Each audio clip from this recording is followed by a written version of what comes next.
लाडकी लेक मी संताची, मजवरी कृपा बहुतांची। अखई चुडा हाती आला, अंकण मोती नाकाला।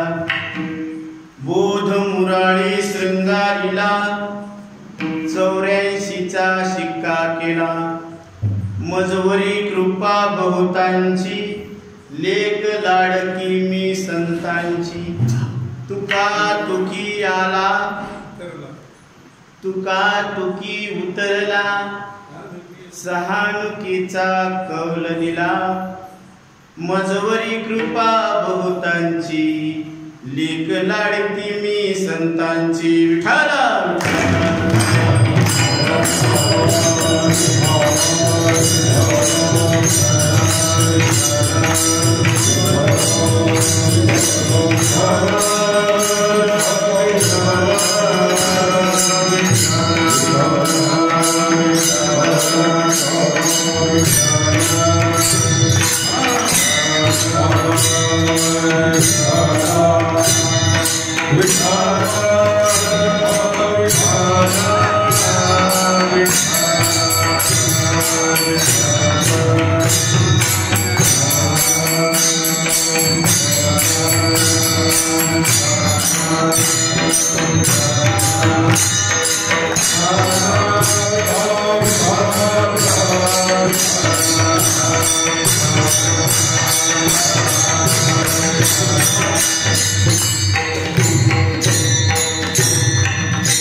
लेक लाडकी मी संतांची, मुजवरी कृपा बहुतांची, अखई चुडा हाती आला,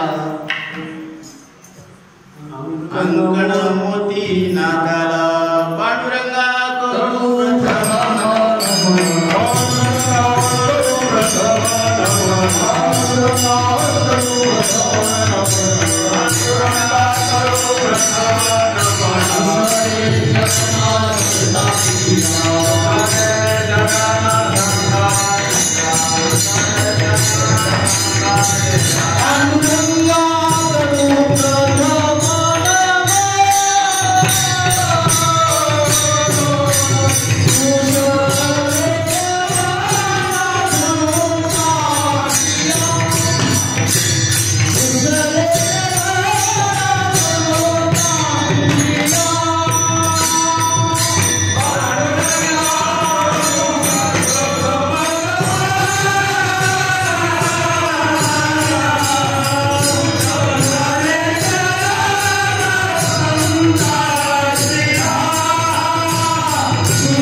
पांडुरंगा करू प्रथम नमन, दुसरे चरण संताचिया, त्यांच्या कृपादाने कथेचा विस्तारू, बाबाजी सद्गुरु दास तुका, देवा तुची गणेश सकलार्थमती प्रकाशू, म्हणे निवृत्ती दासो अवधारी जोजी, आता विनय वाग्विलासी, जी चातुर्यार्थ कला कामिनी, ते श्री शारदा विश्वमोहिनी नमस्कारिणी मिया, आता हृदय आपुले चौफाळुनिया भले, वरी वैसव पावले श्री गुरूंची, मनोजवं मारुततुल्य वेगं जितेंद्रियं बुद्धिमतां वरिष्ठं, वातात्मजं वानरयोधमुख्यं श्रीरामदूतं शरणं प्रपद्ये विठ्ठल।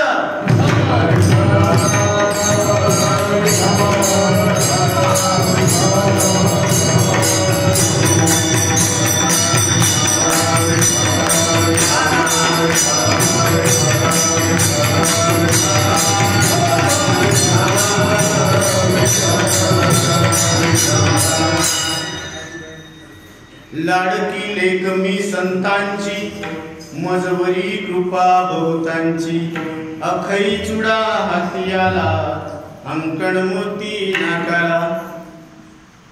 प्रस्तुत सेवेसाठी घेतलेला अभंग, प्राप्त वेळी प्राप्त प्रसंगी सेवेसाठी घेतलेला अभंग जगद्गुरु तुकोबाराय यांचा हा 4 चरणाचा अभंग असून हा रूपकात्मक अभंग आहे। आणि या सेवेचं औचित्य, कुठल्याही कार्याला एक कारण असतं। अखंड हरिनाम चिंतन सप्ताह मागच्या बऱ्याच म्हणजे जवळजवळ 40 वर्षाची ही परंपरा आलेली आहे, बरोबर ना बाबा? विठ्ठल विठ्ठल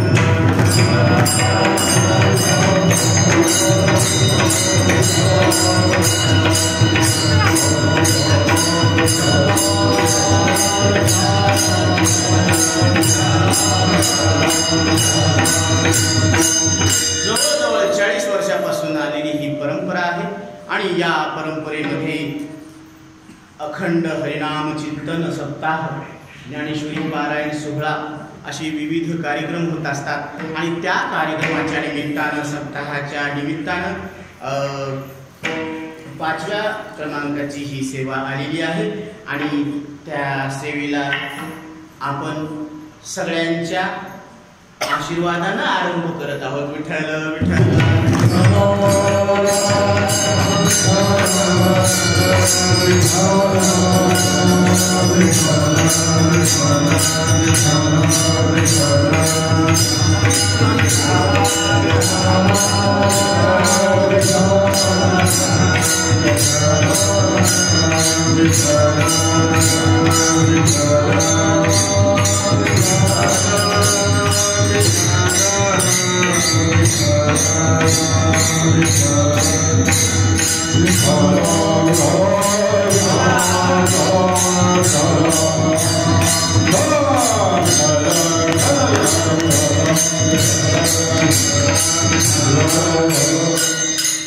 या ठिकाणी श्री हरिभक्तपरायण मुंडे महाराज ज्यांचा अधिकार फार मोठा आहे असे असलेले व्यक्तिमत्व वारकरी संप्रदायाचं भूषण आज तेही उपस्थित आहेत या कार्यक्रमात आणि उदगीर जिल्ह्याचे PSI सर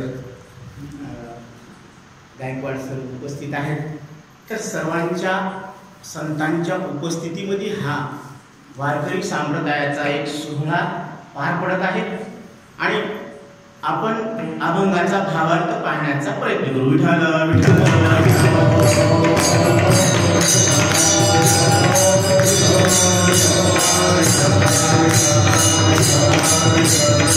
जगद्गुरु तुकोबराय, जगत वंदनीय तुकोबराय, काळाला जिंकणारे तुकोबराय, स्वतःला संतांची लाडकी लेक म्हणून संबोधित करतात। विठ्ठल विठ्ठल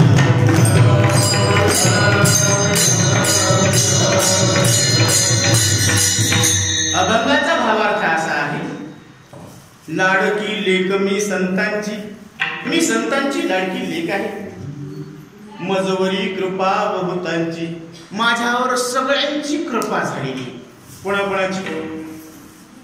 देव कृपा झालेली आहे, संत कृपा झालेली आहे आणि शास्त्र कृपा झालेली आहे। आत्मप्रचिती, संत प्रचिती आणि शास्त्र प्रचिती ह्या तिन्ही प्रचिती शिवाय आत्मज्ञान होत नाही। विठ्ठल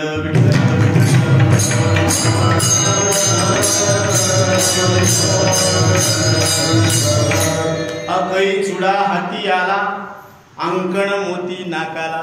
अखई चुडा म्हणजे काय? अखई म्हणजे अक्षय, ज्याचा कधी क्षय होत नाही, ज्याचा कधी नाश होत नाही असा चुडा। चुडा शब्दाचा अर्थ हस्तिदंतापासून निर्माण केलेली बांगडी हे नववधूला घालण्याची प्रथा आहे। पूर्वी हस्तिदंत म्हणजे हत्तीच्या दातापासून केलेलं एक बांगडीचं जे श्री प्रसाधन सौंदर्य आहे त्याच्यामध्ये गणल्या जातं, त्या बांगड्या घालण्याची पूर्वीची प्रथा आहे, नवविवाहित वधूला घालण्याची प्रथा। तर हा चुडा मी परिधान केलेला आहे। अक्षय जे अंतिम सत्य आहे, ब्रह्म सत्यम जगन मिथ्या, जीवो ब्रह्मैव ना परः, आचार्य संपूर्ण वेदाचा अंतिम सिद्धांत सांगतात। विठ्ठल विठ्ठल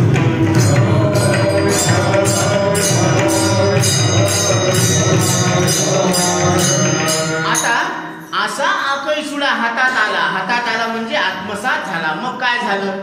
मुक्तिरूपी मोती, नाकामध्ये जी नथ घातलेली आहे ना मी, तर तो मुक्तिरूपी मोत्याची नथ मी धारण केलेली आहे। कारण व्यवहारामध्ये नाक हे बेस आहे, काय आहे? सगळं जावा पण नाक जाऊ नये, आणि नेमकं शूर्पणखाचं तेच गेलं। आलं लक्षात? रामायणामध्ये जा माग थोडं, प्रभू रामचंद्र बसले होते, लक्ष्मणराव सुद्धा बसलेले होते, पण तिकडून शूर्पणखाचे आगमन झाले आणि ती प्रतिमा त्यांच्या चित्तामध्ये बसली। आता त्यांनी आपले प्रगट केलं की मला तुमच्याशी विवाह करण्याची इच्छा आहे, तुम्ही माझ्याशी विवाह।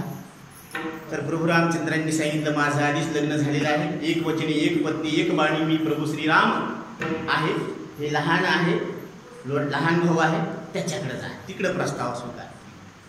ती म्हणजे नाही मला सुद्धा हे काही जमू शकत नाही, तुम्ही त्याच्याकडे जा। ते 2-4 चक्रा मारल्यानंतर बेजार झाली, तिनं आपलं चेच रूप रौद्र रूप धारण केलं होतं। पहिलं जे होतं ते आपल्या असली स्वरूपावर आली, कारण ही जी काही आली होती ती सुंदर वेश धारण करून आली होती ना, आणि ती मुळात राक्षसी नव्हती, शूर्पणखा राक्षसी नव्हती। आता हे पाहिल्यानंतर ती म्हणले धावा करतील म्हणून लक्ष्मणानं तिच्या तलवारीनं तिचं नाक कापलं। गेलं का नाही नाक? कशामुळे गेलं? आघाव लपडी केली नाही, सहमती वाचून कोणाला काही कार्य होतं का? आणि लग्न कार्य म्हणजे दोघांच्या सहमतीनं आहे, म्हणून पती पत्नीचं जे नातं आहे ते एकमेकाच्या सहमतीनं होत असतं। प्रकृती आणि पुरुषाच्या सहमतीनं सृष्टीची रचना होत असते। तसं हा संपूर्ण संसाराचा जो गाडा आहे, पतीनं पत्नीचं, पत्नीनं पतीचं, दोघांनी एकमेकाच्या विचारानंच हा संसाराचा गाडा पूर्णत्वाला जात असतो. म्हणून नाक महत्वाचे व्यवहार. आणि नाक कशाने शोभत? नाक नथनीनं शोभत असते बरं का. पाय कशाने शोभत? पैंजण. पैंजण घातल्यावर पाय शोभते, बरोबर आहे. हात कशाने शोभते? हात बांगडी असली, चुडा असला तर हात शोभ. हे सगळे एका स्त्रीच्या सौंदर्याचे साधनं आहेत. आणि ही सौंदर्य साधना झाल्यानंतरच तिचं स्त्रीत्व सौंदर्य खुलून येत असतं. तसं साधू संतांची मी लेक आहे आणि माझं सौंदर्य माझ्या मुक्तीमुळे शोभत आहे. विठ्ठल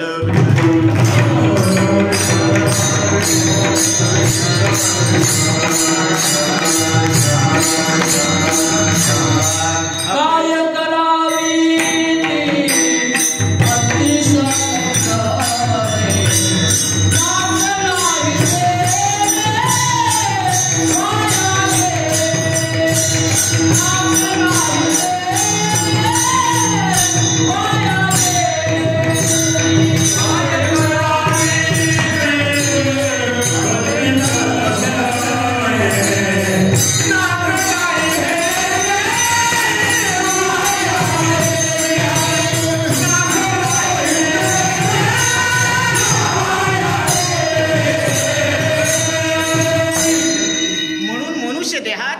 जीवाला त्याचं लक्ष काय आहे, त्याचं एम काय आहे. लक्ष्मण शब्दाचा अर्थ काय? लक्ष अधिक मन. ज्याच्या मनात अंतिम लक्ष आहे, साध्य आहे ईश्वर प्राप्ती, आत्मस्वरूपाची ओळख करून घेणं, हे ज्याचं लक्ष आहे त्याचं नाव लक्ष्मण. असा असलेला लक्ष्मण त्याला राग आला आणि त्यानं सुरपंखीचं नाक कापलं. आणि व्यवहारामध्ये सगळ्यात महत्वाचं नाक आहे. ते म्हणजे काय? नाक घेऊन चालला म्हणतात तसं नाक जायला नाही पाहिजे. सगळं जावं पण नाक जाऊ नये. म्हणजे आपली एक ते पुरुषार्थची खूण आहे, एक स्वाभिमान आहे. तसं अभिमानानं जगू नका. पण साधू संतांचं म्हणणं आहे की तुम्ही स्वाभिमानानं जगा. अभिमानानं म्हणजे अहंकारानं जगू नका. कारण ज्यानं ज्यानं अहंकार केला ते सगळे मातीत गेले. म्हणून स्वाभिमानानं जगा. स्व अभिमान म्हणजे स्वतःचं अस्तित्व ओळखून जगा. आहे मी हा कोण करावा विचार म्हणे ज्ञानेश्वर निवृत्तीचा. म्हणून ज्ञानोबराय सांगतात मी कोण आहे याचा तुम्ही काय करा, आधी विचार करा. जीवन कळो का न कळो, जगणं हो का न हो, पण आधी आद्य कर्तव्य काय आहे? मीची ओळख करून घेणं. जसं नवीन सुनबाई घरात आली, बरोबर. आता त्या सुनबाईला घरातल्या प्रत्येक नात्याचं ओळख व्हायला पाहिजे. दीर कोणे, सासरा कोणे, ननंद कोणे, जाऊ कोणे, भाया कोणे, माझा कोणे, बरोबर आहे की नाही बाबा? हा, इथपर्यंत बरोबर. आता सगळ्याची ओळख झाली पण मालकच कोणे हे नाही लका. कळालं? जरासं खाजवाची काय डोकं हो.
कवनाची मज सांगा कोणी. मी कोणाचा आहे, कोण आहे? जीव कोणाचा आहे आणि कोण आहे? जीव देवाचा आहे. नाही, जीव देवरूप आहे. ममय वंशो जीवलोके जीवभूता सनातनः मना षष्ठाणी इंद्रियाणी प्रकृती स्थानी कर्षती.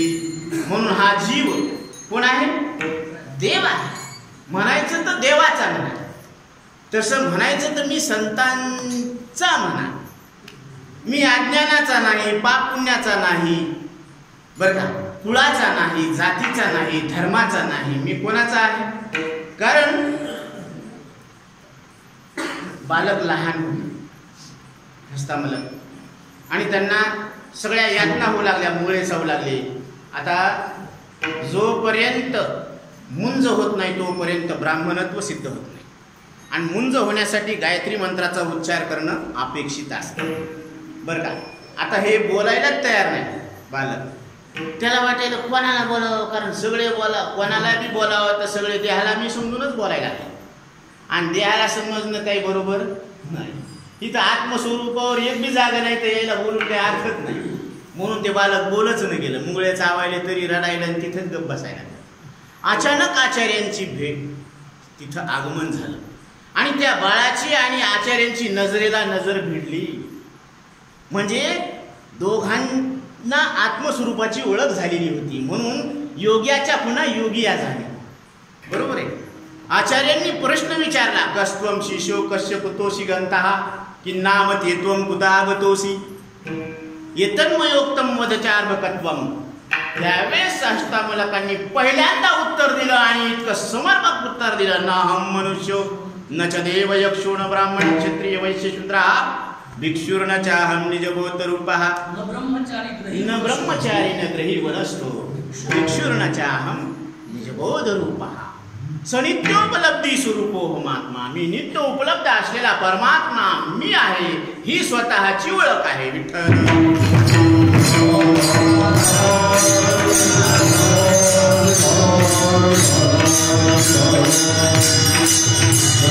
अशा पद्धतीनं स्वतःची ओळख दिल्यानंतर हे जीवनाचं लक्ष्य आहे, मानवी जीवनाचं लक्ष्य आहे की त्यानं स्वतःची ओळख करून घ्यायला पाहिजे. ही जीवावर दिलेली जबाबदारी आहे. ज्याला ज्याला नरदेह मिळालेला आहे त्याच्यावर ही जबाबदारी आहे. कारण नाथ महाराज तुकोबराय सुद्धा हे सांगतात, सगळ्या साधू संतांचं म्हणणं हेच आहे की ज्यावेळेस मुलगा शाळेमध्ये जातो तर आईवडिलांची अपेक्षा असते त्यांच्याकडून की यानं पास व्हावं, एकाच वर्गात 10 वर्ष बसू नये. किती? एकाच वर्गात 10 वर्ष. यानं पहिल्या नंबरनं पास व्हावं, पहिल्या नाही आलं तर कमीत कमी सेकंड क्लास नाही तर थर्ड क्लास नाही तर ढक्कल पास. ढक्कल म्हणजे ढकलून केलेला बॉर्डरीवर. तसं देवाला वाटतं आपल्याकडून एकच अपेक्षा आहे. काय अपेक्षा आहे? व्रत करा एकादशी, कंठी मिरवा तुळशी, मनवा हरीचे दास, तुका म्हणे मज हे आस. तुकोबरायांना आपल्याकडून एकच अपेक्षा आहे. व्रत करा एकादशीचं व्रत करा, गळ्यामध्ये तुळशीची माळ धारण करा आणि मी हरीचा दास आहे असं स्वतःच्या मुखानं म्हणून घ्या. मी कोणाचा दास आहे? हरीचा दास आहे. मी हरिदास आहे, मी देवदास आहे. पारोचा देवदास नाही बरं का. विठ्ठल विठ्ठल.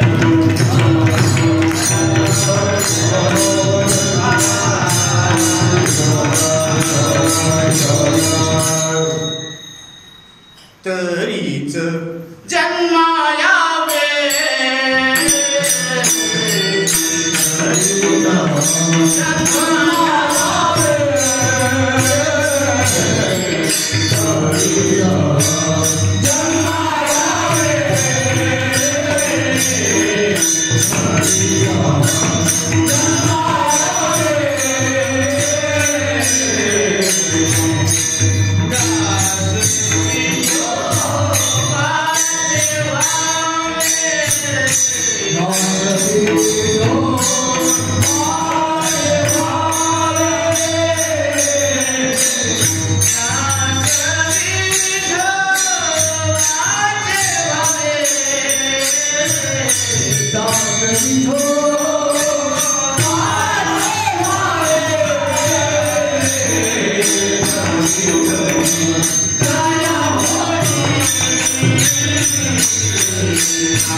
सांगतात, नाहीतरी काय थोडी श्वान शुकरी बांधली. म्हणून अशा पद्धतीनं अखय चुडा हाती आला, अंकण मोती नाकाला, बोध मुराळी शृंगारीला. बघा, पूर्वीच्या काळामध्ये मुराळीपणाला म्हणतात की जे सासरवाडीला गेलेली जी मुलगी असते तिला माहेरी आणण्यासाठी एका विश्वासू माणसाला पाठवावं लागते. आणि तो विश्वासधारक म्हणजे त्याचा भाऊ असतो, त्या मुलीचा भाऊ असतो. आणि तिचा त्याच्यावर नितांत श्रद्धा विश्वास असते. म्हणून त्याला तिथं पाठवतात, त्याला आणायला. बरोबर आहे ना? तसं त्याला मुरळी म्हणते. आणि दुसरा शब्द असा आहे की जिथं त्या भंडाऱ्यामध्ये कुठं जय मल्हार, येळकोट येळकोट जय मल्हार, तिथं खंडोबाच्या वारीमध्ये जी उधळत असते काय हळद बुक्का उधळत असते, नाचत असते, मल्हारीचं नाव घेऊन त्याच्या प्रेमामध्ये मस्त असते, तिला सुद्धा काय म्हणते मुरळी. आणि तिसरा अर्थ बासरी, असा तिचा काय होत असतो, अर्थ होत असतो. बोध मुरळी शृंगारीला म्हणजे मी बोध, कोणता बोध? आत्मस्वरूपाचा बोध. मी आत्मा आहे असा जो बोध आहे, तो बोध, त्या बोधानं हा देह शृंगारलेला आहे. हा देह कशाने शृंगारावं? जसं आपण नेहमी म्हणत असतो, अंगण कशाने शोभलं? लेकरानं. बरं. आणि झाड कशाने शोभलं? फुलानं. तसं मनुष्य देह कशाने शोभला?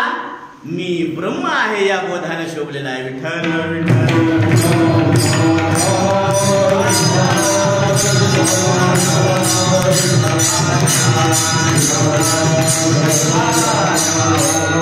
म्हणून बऱ्याच जणांना असं वाटतं, कसं वाटतं की आमचं इतकं आयुष्य गेलं, आम्हाला ब्रह्म कळालं नाही. आणि ह्या तुझ्या पोरायला, आजकालच्या पोरायला कळलं नाही ब्रह्म. बरं. आणि कोण म्हणलं की कळत नाही म्हणून तरण्या बाण पोराला ब्रह्म कळत नसतं असं कोणाचं म्हणणं असतं? असं काही नाही.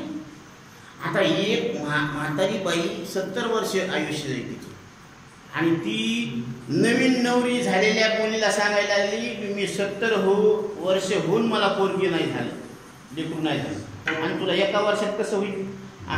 ती म्हणली ना मग मी नांदायला चालली. काय म्हणली ती? सगळे जागे आहेत ना? ती काय म्हणली? मी नांदायला चालली. ही नांदायला गेली नाही तर 70 नाही 80 बी झाले तर होईल का? तसं साधू संतांच्या संगतीत यायला पाहिजे, बसायला पाहिजे, मग आत्मा आत्माचा विवेक होतो आणि मग मी परमात्मा हे कळत असतं. बैसता संताचे संग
कमळाचे संगती कळो आले कमळापती. संताच्या संगतीत बसल्यावर कमळापती म्हणजे श्रीकृष्ण परमात्मा कोण आहे त्याची आत्मरूपानं ओळख होत असते.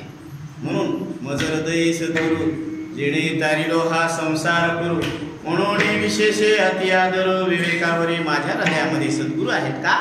सद्गुरूनं सांगितलं ठीक आहे, पण तू तुझ्या ठिकाणी असलेल्या आत्मा विवेकावर आधार ठेव.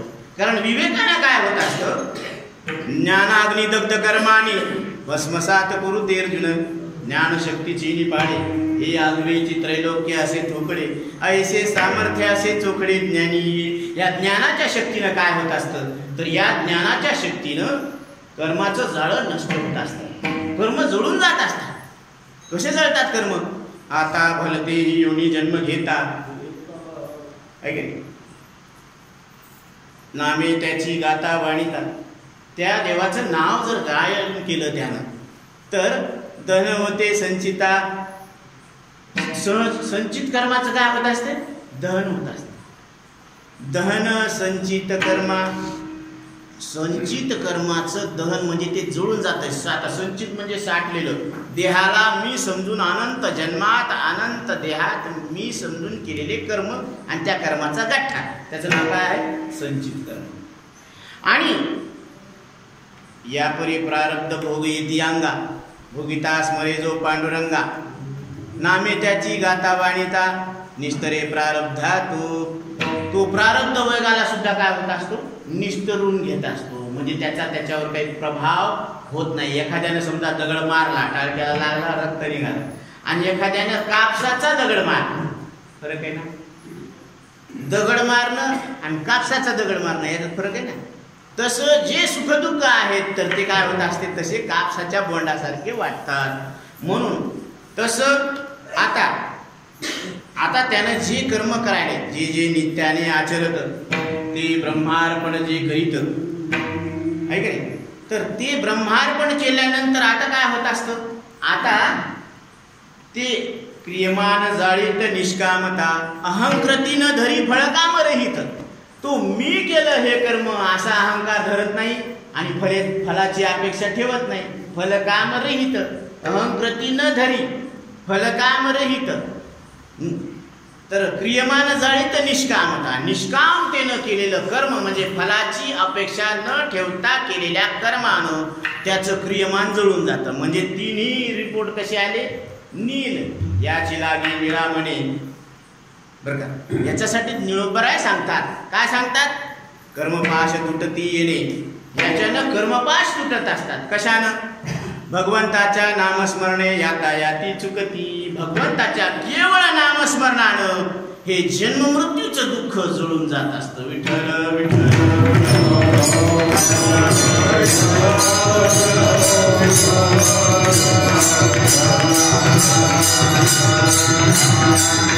कारण नाम म्हणजे, नाम शब्दाचा अर्थ, नाम वेगळं आहे आणि त्याचा अर्थ वेगळा आहे. जसं पाणी शब्द वेगळा आहे आणि पाणी वस्तू वेगळी. म्हणून आचार्य सांगतात शब्द शक्तेर अचिंत्यत्वात्. शब्दात एव अपरोक्ष भेद. शब्द काय करून देत असतो? दूर देशात असलेल्या वस्तूचं परोक्ष ज्ञान करून देत असतो. समीप देश समीप काळ आणि दूर देश दूर काळ त्याचं परोक्ष. आणि समीप देश समीप काळात असलेल्या वस्तूचं काय करून देतो? प्रत्यक्ष ज्ञान करून देतो. आता जसं इथं गुलाबाचं फुल आता आहे, इथं आहे माहिती आहे, डोळ्याचं त्याचं अंतकरणात मध्ये काय आहे? प्रत्यक्ष ज्ञान व्हायला. म्हणजे ही वस्तू आता इथं कशी आहे? प्रत्यक्ष. आता पाणी शब्द उच्चार. पाणी म्हणजे पाणी नाही. पाणी उच्चार केल्यानं तुमची ताण भागते का बाबा? तुम्हाला पाणीच प्यावं लागतं. म्हणजे words are not the things. शब्द म्हणजे अर्थ नाही. शब्द वेगळा, अर्थ वेगळा. तसं राम शब्द ध्वनिरूप आहे, बरं का. आणि राम शब्दाचा अर्थ तुम्ही चैतन्य आहात. आता इथं कोण कोण? तुम्ही सगळेच. काय? तैसा हृदयामध्ये मी रामू असता सर्व सुखाचा राम. की भ्रांतासी कामू विषयावरी. भ्रांत लोकांचं मन मात्र विषयामध्ये गुंतलेलं असतं आणि प्रत्येकाच्या हृदयामध्ये राम प्रगट आहे. आता हे इथं आहे, ते राम तुम्ही आहेत. विठ्ठल विठ्ठल.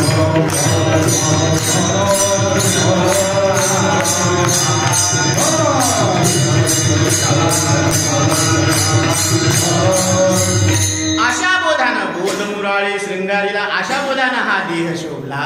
असा बोध असल्यावर कोणता देह शोभणार नाही हो. जहाँ हर एक बालक मोहन है और राधा एक एक ग्वाला, राधा एक एक ग्वाला. जहाँ सूरज आकर सबसे पहले डाले अपना डेरा, वो भारत देश है मेरा, वो भारत देश है मेरा. या पवित्र भारत देशामध्ये पवित्र असलेला नरदेह मिळालेला आहे. भरतखंडी देही नरदेह कशामध्ये मिळाला? भरतखंडामध्ये. आणि तोही साधू संतांच्या संगतीमध्ये. आणि तो आत्मबोधानं काय झालेला आहे? सुशोभित झालेला आहे. असा बोध मुरळी श्रृंगारीला. आणि काय केला? जन्म मरणाचा शिक्का केला. म्हणजे हे एका देहाचा जर बाद झाला तर 184 योनीमध्ये तुम्ही मुक्त झाले का नाही झाले? एका देहाचा जर बाद केला, एक देह जर मी नाही. आता गंमत आहे, ही भिंत आहे. या भिंतीतली एक वीट तुम्ही नाही म्हणल्यावर सगळ्या भिंतीहून तुम्ही वेगळे झाले का नाही? बोला ना. एक विटाहून जर तुम्ही वेगळे तर सगळ्या भिंतीहून वेगळे नाही का? हा करावं गडी. बरोबर आहे की नाही? बोला ना. हा, तसं एक वीट जर तुम्ही नाही तर सगळ्या भिंतीहून तुम्ही वेगळे. बरोबर आहे ना? तसं एका देहाहून तुम्ही वेगळे म्हणल्यावर 184 तुम्ही कसे झाले? वेगळे झाले. आणि एक देह खोटा आहे म्हणल्यावर सगळे 184 कसे ठरले? खोटे ठरले ना हो. अहंकार गेला तुका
तुका म्हणे देव झाला. अहंकार गेला म्हणजे अहम आकार, मी आकारवान आहे अशी जी अंतःकरण वृत्ती आहे त्याला अहंकार म्हणतात. म्हणून आकारवान शरीर दिसतं पण देहाला मी म्हणणारी वृत्ती दिसत नाही.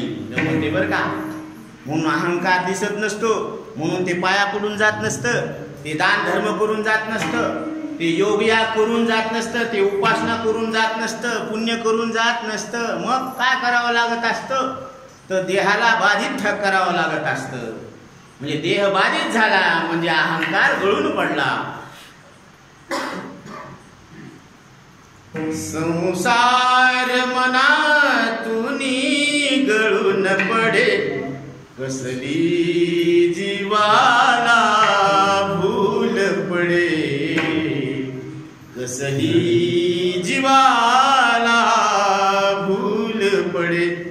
बोल राम राम राम हरे श्याम राम राम, बोल राम राम राम हरे श्याम श्याम श्याम. सखी जीवाला भूल पडे, कसली जीवाला भूल पडे. बोल राम राम राम बोल राम राम राम, बोल राम राम राम बोल राम राम राम. मुरलीवर माझा जीव जळे, कसली जीवाला भूल पडे. कारण ती मुरली, त्या मुरलीचा नाद म्हणजे तो ब्रह्मनाद आहे. कोणता नाद आहे? ब्रह्मनाद. अनहत नाद म्हणतात.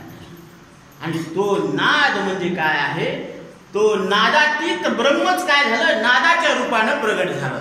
म्हणजे तो निर्गुण निराकार परमात्मा सगुण साकार रूपामध्ये अवतीर्ण झाला.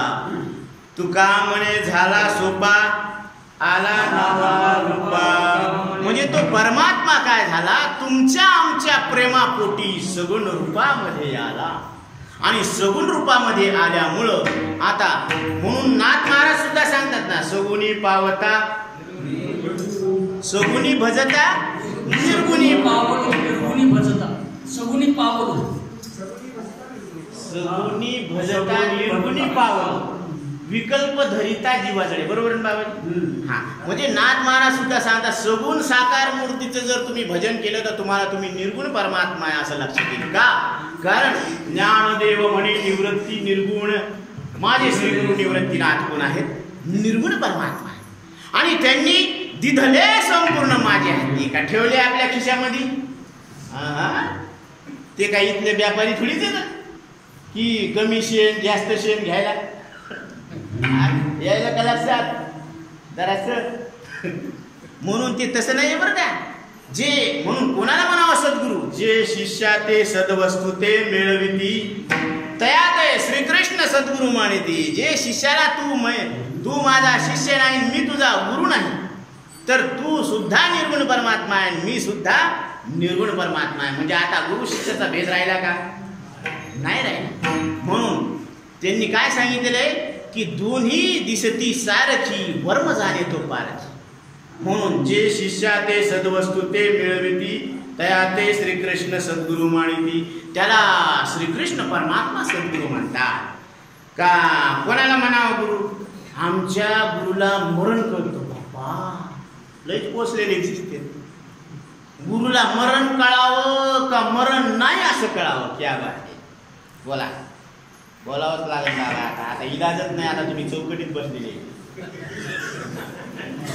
गुरुला मरण कळावं का मरण नाही असं कळावं. तुम्हाला काय? क्या बात आहे. नाही असं कळावं. आणि तेच खरे सद्गुरू आहेत बरं का. म्हणून 750 वर्षापूर्वी तुकोबरायांनी सांगितलेले की तुम्हाला मरण नाही. श्रीमद भगवद्गीता सुद्धा सांगते न जायते म्रियते वा कदाचिन नायम भूत्वा भविता वा न भूया.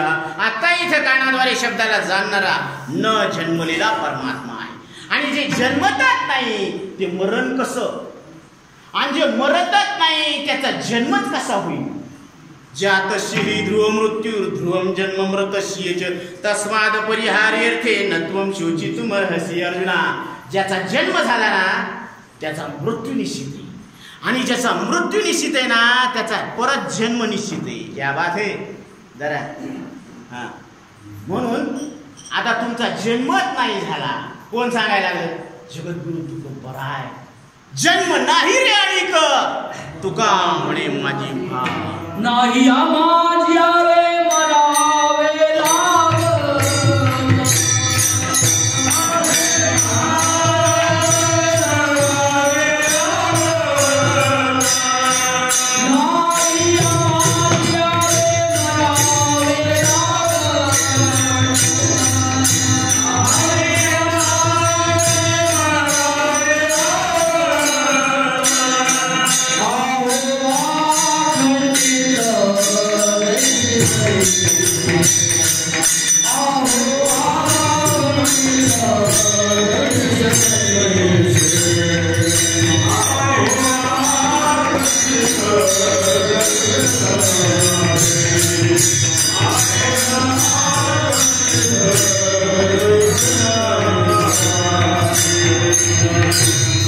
महाराज सांगतात नाही यावे जावे लागत, जन्मावं लागत नाही, मरावं लागत नाही, येणं नाही जाणं नाही. का नाही?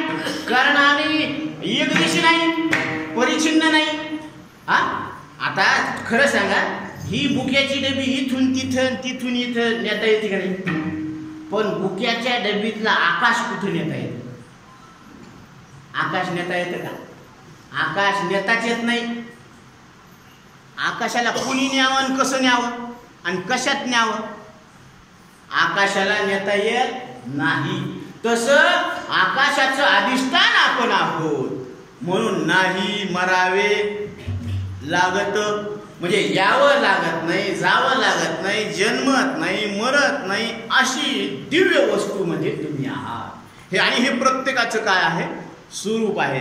आणि हे 750 वर्षापूर्वी तुकोबरायांनी आपल्याला सांगितलेली गोष्ट आहे, पण आपण ती ध्यानात घेतलेली नाही.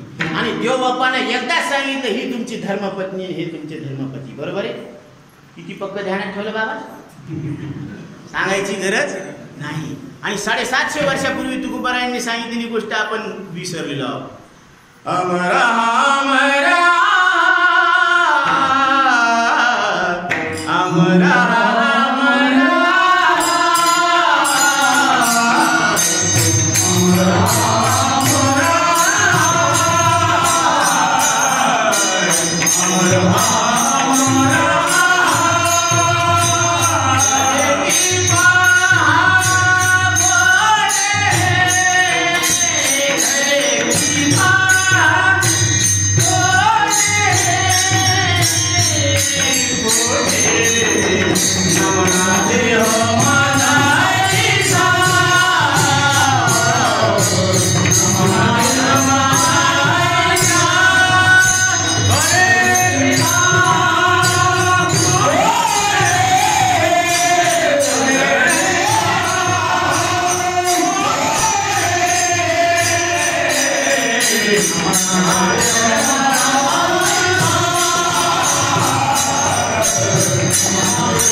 एकदा नाही दोनदा सांगितलं. खरे की पहा खोटे आम्ही म्हणतो म्हणून बळच खरं मानू नका बरं का. नाही तर तुम्हाला सवय लागलेली भले भाई भले. आटपाट नगर होतं, भले भाई भले. तिथे एक राजा होता, भले भाई भले. त्याला 2 राण्या होत्या, वारे वा. याची सवय लागू नका, मान हलवू नका. अनुभवा बिन मान हलवू नको रे, आपल्या मते उगीच चिखल कालवू नको. उगच मान हलवू नका अनुभवा वाचून, कारण साधू संत जे बोलतात ते अनुभवाचे बोलतात. अनुभवे आले अंगाम,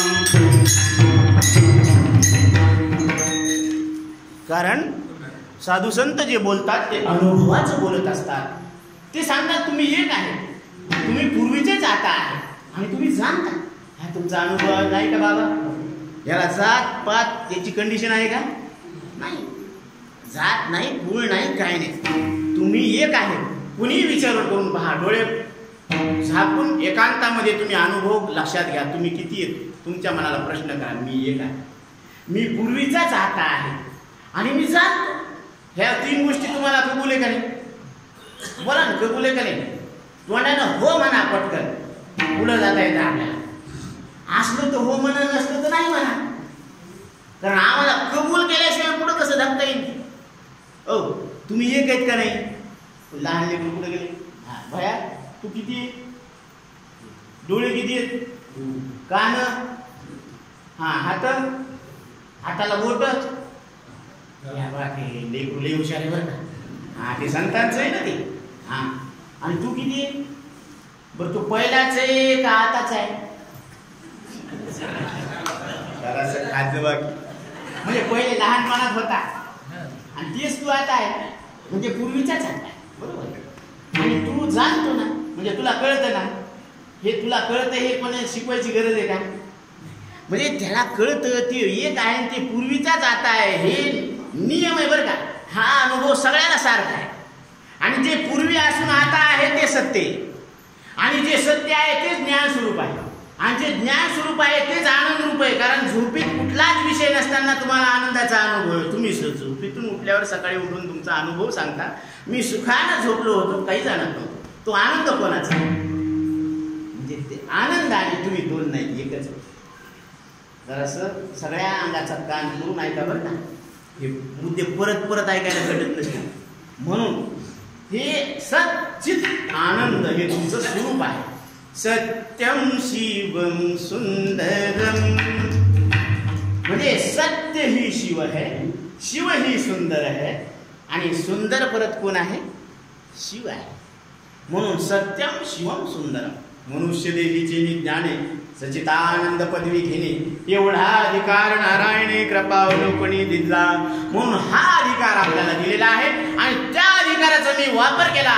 म्हणून बोधमुराळी श्रंगारीला 84चा शिक्का केला. 84ला काय केलं? खोटं ठरवलं, त्याच्यावर शिक्का मारला. कारण जोपर्यंत देहाला मी समजत होतो ना तोपर्यंत यमराजाची आपल्यावर काय होती? नजर होती. पण आता हा देह मी नाही, माझा नाही, खरा नाही असा ठराव पास झाल्यानंतर तुमच्या सत्सद विवेक बुद्धीनं मग मात्र तारो जन्म मरण नो कागळ फाटे. काय झालं? ती ललाट पत्रिकाच फाडून टाकली यमराजानं. ते म्हणले आता या देहाला मी म्हणत न तर याला नेऊ कसं? याला नेऊ कसं? म्हणून आता हा 184तून सुटला. आता सुटला म्हणजे आता काय झाला? हा शहाणा झाला. असा असलेला तुकोबराय सुद्धा नाही का माझी नाही का सहानुभूतीचा कौल देतात माझ्याकडून. मी त्यांच्या त्या धारदार परीक्षेमध्ये उतरलो, पास झालो. तुकी उतरला आहे का नाही? सहनतेचा कौल दिला त्यांनी. मी त्या कसाला उतरलो. आधी लिंग देह नाशी मग उतरी एक कशी. लिंग देह म्हणजे काय माहिती का? आता थोडं भजन करा म्हणजे आता ह्या अभंगाचा भावार्थ संपला. आता परत आपण थोडस चिंतन करू. विठोबार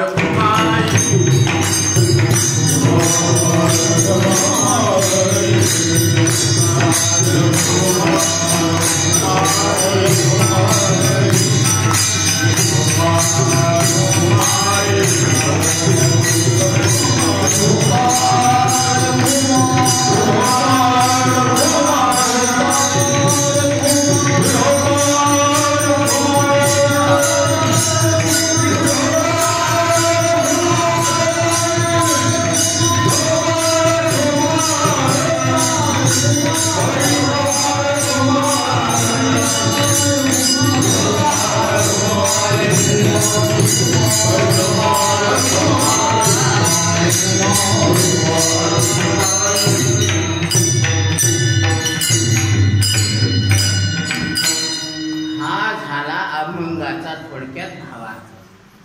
आता इथून पुढे विश्लेषण चालू आलं नाही. म्हणून थोडक्यामध्ये आपण या अभंगाचा भावार्थ पाहिलेला आहे. आणि जगद्गुरु तुकोबराय आपल्या मनुष्य देहात आलेल्या जीवाला सांगतात. काय सांगतात? की मी साधू संतांची लेक आहे. आता मी साधू संतांची लाडकी लेक आहे आणि तुम्ही आम्ही सुद्धा साधू संतांची लाडकी लेक आहे. तुम्ही म्हणता महाराज तुम्ही घेतली का? तुम्हाला चढली का? की तुम्हाला पुरुष असून तुम्ही आम्हाला लेख म्हणायला लागले? तर चढली नाही, घेतली नाही, तुमचीच घेतलेली आम्ही उतरवायला इथं आलेलो. आता तुम्हाला शास्त्रातून उदाहरण सांगतो बरं का. की गार्गी नावाचे उद्दालक मुनी, बरोबर ना? उद्दालक मुनींना 2 पत्नी होते, गार्गी आणि मैत्री. म्हणून त्यांनी, कारण असा श्रुतीमध्ये संवाद आहे, याज्ञवल्क्य मुनी आणि मैत्री आणि गार्गी हे 2 पत्नी. तर मैत्रीला थोड्या व्यवहाराबद्दल हे होतं आणि गार्गी मात्र विधेयमुक्त अवस्थेवर होती. ती कधी बी नाही का कपडे नाही घालायची, ती वस्त्र राहायची. ती म्हणायची काय म्हणे फरक, या की बाया त्या की बाया, कशाला लाजायचं? कारण जे देहाला मी म्हणत असेल ते प्रकृतीच्या अधीन आहे आणि प्रकृतीच्या अधीन आहे म्हणल्यावर त्याची गुलाम म्हणल्यावर काय झाले? बाया झाले. म्हणून इथं एक बी पुरुष नाही या ब्रह्मसभेमध्ये. म्हणून ती काय करायची? तशीच राहायची. आता एके दिवशी तिथं उद्दालक मुनींचं आगमन झालं त्या ब्रह्मसभेमध्ये बरं का. तो गार्गी पटकन उठली ना आतमध्ये जाऊन वस्त्र घालून जी म्हणे आज तू कसं काय कपडे घालले? विचारायला लागलेत ना, आज तू कसं काय कपडे? ती म्हणजे या सभेमध्ये आज पुरुष आलेले. पुरुष कोण? म्हणे उद्दालक मुनी. कोणी ते पुरुष आहेत, कारण त्यांना मी ब्रह्म आहे अशी या बोधावरतीच आहे. कारण त्यांनी प्रकृतीचा बाद केलेला आहे आणि जे देहाला मी समजत ते पुरुष शरीरानं पुरुष जरी असले तरी ते कसे झाले? ते स्त्रीच झाले. विचारानं निश्चयानं काय आहेत? ते प्रकृतीला तुम्ही समजालेत ना, म्हणजे प्रकृतीच्या अधीन आहेत ना. म्हणून त्या सुद्धा बायाच येतात, त्याच्यातलं पुरुषत्व नाहीये. धन्य तुकोबा समर्थ जेणे केला पुरुषार्थ.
जेणे केला हा पुरुषार्थ. म्हणून अशा पद्धतीनं तर मग ते पटकन आल्यामुळं मग लक्षात आलं की जे देहाला मी समजत असते तर ते सगळ्या कोण आहेत याचे. आणि इकडे अनुभवानं तुकोबाराय सांगायला लागले की मी लाडकी लेक आहे. कोणाची? साधू संतांची लेक आहे. कारण मी ना देवा, मी ना जातीचा आहे, ना कुळाचा आहे, ना वंशाचा आहे. जीव ना पापाचा, ना पुण्याचा, ना बापाचा, ना माईचा, ना अज्ञानाचा. बरं का? तर आहे कोणाचा? तो देवाचा आहे. नाही नाही, देवा बाकीच्याचं म्हणण्यापेक्षा देवाचा म्हणा, आणि देवाचा म्हणण्यापेक्षा देवरूप म्हणा. क्या बात आहे. देवाचा म्हणण्यापेक्षा देवच म्हणा ना, मग देवरूप म्हणा. कारण को देवा हा यो मनसाक्षी, जो स्वतःच्या मनाला जाणतो तो देव आहे. हा तुमचा अनुभव. तुम्ही तुमच्या मनाला जाणता, हा तुमचा अनुभव आहे. जो मनाला जाणतो तो देव आहे, ही युक्ती आहे. आणि को देवा हा यो मनसाक्षी, हे शास्त्र प्रमाण आहे. पंचकरण या ग्रंथामध्ये श्रीराम गुरु सांगत असतात की जो मनाला जाणतो तो कोण आहे. मग प्रमाणानं, युक्तीनं आणि अनुभवानं सिद्ध झालं की तुम्ही देव आहे. मग आता काय रोग आला तुम्हाला, मी देव आहे असं निश्चय करायला? अलग लग बुद्धी निश्चय आत्मज्ञान ब्रह्मरूप भावी आपणा आपण ब्रह्मनिष्ठा राखी पूर्ण तत्परायण अहर्निशी तद्बुद्धयस्तदात्मानं तन्निष्ठास्तत्परायण. म्हणून अर्जुना, तू बुद्धीनं काय कर, निश्चय कर की तू कोण आहे? ब्रह्मरूप आहेस. आता तू देहाचा अहंकार सोडून दे. कारण हा देह तू नाही, तुझा नाही आणि खरा नाही. बरोबर आहे ना? आणि हेच ज्ञान, हेच तत्वज्ञान देवहूती आणि गर्दम ऋषी यांचे पुत्र कपिल मुनी सांख्य करते, सांख्यशास्त्राचे करते बरं का. त्यांनी आपल्या मातेला, म्हणजे काय नाव होतं, कपिल मुनींनी आपल्या मातेला हे तत्वज्ञान सांगितले. तर काय सांगितलं? हे माते, हा जो देह आहे हा स्थूल देह आहे. हा हाडामासाची रचना आहे. देह हाडामासाची मुळी, आणि त्याला मी म्हणून कोटाळी कवटाळलं, त्याला आलिंगन दिलं, त्याला मिठी मारली. देहच काय समजलं आपण? मी समजलो. बस. देह खंडानाम आत्मा ईश्वर पाषाण प्रतिमा यया परोती प्रतिमा ढळव चिनेने. याच्या पलीकडे याची बुद्धी धकच चढत लागला यायला. म्हणून जिथं आत्मज्ञान सांगायला सुरुवात केली की तिथं काय येते, गुंगी येते. कारण काय होतं, चढ लागत. पण चढ लागायचं काही कामच नाही. लय सोपं आहे. इतकं सोपं आहे का नाही, याच्या इतकं काही सोपं नाही बरं का. तुम्हाला 5 मिनिटामध्ये सांगतो. काय सांगतो, लय मोठी गंमत सांगतो. आणि एवढं ध्यानात घेतलं ना, पहा तुम्हाला आता कसं वाटतं, एकदम फ्रेश वाटतं. फ्रेश कसं वाटतं? एकदम फ्रेश वाटतं. स्थूल देह मांसमय हाडामासाची रचना आहे. बरोबर आहे? आणि सूक्ष्म देह म्हणजे सूक्ष्म देह म्हणजे काय? 5 ज्ञानेंद्रिय, 5 कर्मेंद्रिय, 5 प्राण, 1 मन, 1 बुद्धी. हे 17 तत्वाचा काय? सूक्ष्म देह आहे. 5 कर्मेंद्रिय, 5 प्राण. आता प्राण अपान व्यान उदान समान. प्राण 21,600 श्वासोच्छवास कशामध्ये? हे हृदयस्थानामध्ये राहतो. आणि 21,600 श्वासोच्छ्वास येतात आणि जातात. आता आपण नावाचा वायू गुदस्थानात राहतो, मलमूत्र विसर्जनाचं कार्य करत असतो बरं. आणि उदान नावाचा वायू कंठस्थानात राहून अन्न आणि पाण्याची विभागणी करत असतो, स्वप्न आणि उचकी पाडण्याचं काम करत असतो. समान नावाचा वायू नाभिस्थानामध्ये राहून सांध्यांची हालचाल मागे पुढे करण्याचं कार्य करत असतो. आणि व्यान नावाचा वायू सगळ्या अंगामध्ये राहून जे काय करत असतं, सांध्यांची हालचाल करत बरं. हे प्राण अपान व्यान उदान आणि समान. आता हे झालं, ह्याच्यामध्ये सप्त धातू आहे. रस, रक्त, मांस, मेद, मज्जा, आस्थी बरं का, म्हणजे बोन मॅरो. मज्जा म्हणजे काय, बोन मॅरो. आणि रिप्रोडक्टिव्ह टिश्यू म्हणजे शुक्र. हे सप्त धातू आहे. याच्यामध्ये न च प्राण संज्ञोर्न वै पंचवायू न वा सप्त धातुर्न वा पंचकोश न वाक्पाणिपादो न चोपस्थपायु चिदानंद रूप शिवोऽहं शिवोऽहं चिदानंद रूप शिवोऽहं शिवोऽहं. आचार्य सांगतात की मी पंच प्राण, पंचवायू मी नाही, सप्तधातू मी नाही, आणि पंचकोश म्हणजे स्थूल देह अन्नमय कोश आहे. इथं सुख दुःख अनुभवाचा काय आहे, ठिकाण आहे. इथं सुख आणि दुःखाची अनुभूती होत असते. आणि सूक्ष्म देहामध्ये काय आहे, आता मनोमय कोश म्हणजे इंद्रियासहित मन आहे. इंद्रियासहित काय आहे, म्हणजे कर्म इंद्रियासहित मन, त्याला मनोमय कोश. म्हणजे हातानं देणं घेणं करणं, याची देवता इंद्र आहे बरं का. वाणीची देवता अग्नी आहे आणि त्याचं काम काय आहे, बोलणं. आणि पायानं गमनागमन, याची देवता वामन आहे. बुध, याची देवता मल विसर्जन करणं, याची देवता यम आहे. आणि प्रजापती म्हणजे रतिभोग करणं, मलमूत्र विसर्जन करणं, याची देवता काय आहे, प्रजापती विष्णू. तर हे झाले कर्मेंद्रिय आणि मन. मनाची देवता चंद्रमा आहे, याचं काम काय आहे, संकल्प विकल्प करणं. आता याच्यामध्ये विज्ञानमय कोश आहे, म्हणजे ज्ञानेंद्रिय सहित मन. शॉर्टकट मध्ये घ्यायला बरं का, जास्त विस्तार नाही. ज्ञानेंद्रिय सहित मन, याला काय म्हणायचं, विज्ञानमय कोश. म्हणजे नाक, कान, डोळा, त्वचा, जीभ हे स्पर्श आहे ना. त्वचेचं काय आहे, याची देवता वायू आहे, याचं काम स्पर्श घेणं. कानाची देवता दिशा आहे, याचं काम शब्द ऐकू येणे. डोळ्याची देवता सूर्य आहे, त्यानं आपल्याला